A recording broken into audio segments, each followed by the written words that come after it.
جمال الوجود بذكر الإله، وتصفو الحياة بنور هدى.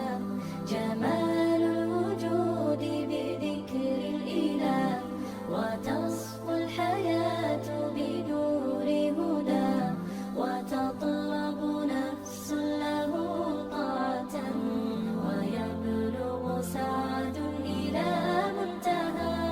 فؤاد شغوف إلى ربه، أحب رضاه أحب لقاه.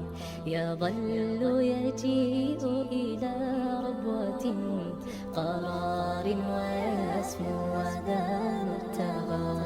فلا لهو يثنيه عن سيره، ولا